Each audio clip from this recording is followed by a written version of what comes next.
జై శ్రీరామ్. మరి వాళ్ళ సుప్రీంకోర్టు ఫోన్ ట్యాపింగ్ కేసులో ఒక కీలకమైన ఆదేశం ఇచ్చింది. ఏంటంటే రేపు జూబ్లీహిల్స్ పోలీస్ స్టేషన్లో ప్రభాకర్ రావు లొంగిపోవాలని చెప్పి ప్రభాకర్ రావుకి ఆదేశాలు జారీ చేసింది సుప్రీంకోర్టు. మరి రాష్ట్రం దేశం మొత్తం నివ్వెరపోయే విధంగా ఫోన్ ట్యాపింగ్ వ్యవహారం జరిగింది. ఎందరో పొలిటీషియన్స్ మరి ప్రముఖుల ఫోన్ నంబర్లు ట్యాప్ చేసి హీరోయిన్స్ ఫోన్ నంబర్లు ట్యాప్ చేసిర్రు అని చెప్పి మరి భారీ ఎత్తున అప్పట్లో గొడవలు జరిగినాయి.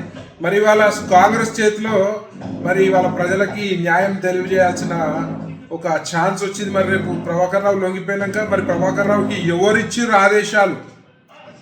మరి సీఎం ఎక్స్ సీఎం కేసీఆర్ ఇచ్చిండా, కేటీఆర్ ఇచ్చిండా, మరి హరీష్ రావు ఇచ్చిండా, మరి బీఆర్ఎస్ అగ్రనాయకులు ఎవరిచ్చిర్రు మరి తెలుసుకునే అవకాశం క్లియర్గా వచ్చింది. మరి మీకు మరి వాళ్ళ మీరు ఏ ప్యాకేజీలకు అమ్ముడు పోయినరా లేదా అనేది కూడా రేపు ప్రజలు దాన్ని గమనిస్తున్నారు. మరి మీరు ట్రాన్స్పరెన్సీగా మరి ఈ కేసు విచారణ చేసి మరి దీనిపై ఒక కొలిక్కి రావాల్సిన అవసరం ఉంది కాబట్టి ప్రజలకి ఇదంతా నిజ నిజాలు తెలియజేయాల్సిన అవసరం ఉంది కాబట్టి మరి వాళ్ళ రేపు ప్రభాకర్ రావు లొంగిపోయినాక మరి ఏం జరిగింది, ఎవరు ఆదేశాలు జారీ చేసినారు, మరి ఎవరెవరు ఫోన్లు ట్యాపింగ్ అని మరి ప్రభాకర్ రావు చెప్తాడు.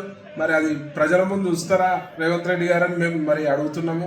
మరి దీనిపై కరెక్ట్గా విచారణ జరిపి మరి ప్రజల ముందు నిజాలు బయట పెట్టాల్సిన అవసరం ఉంది. లేదంటే మాత్రం మీరు ప్యాకేజీలకు అమ్ముడు వేయరని పూర్తిగా మేము విశ్వసిస్తామని చెప్పి ఈ సందర్భంగా తెలియజేస్తూ మరి ఇమీడియట్గా దీనిపై క్లారిటీ ఇవ్వాలి ప్రజలకు అని చెప్పి, తెలంగాణ ప్రజలకు అని చెప్పి ఈ సందర్భంగా తెలియజేస్తూ జై శ్రీరామ్. అసలైన తొలి వెలుగు. ఫాలో వాట్సాప్ @తొలి వెలుగు official.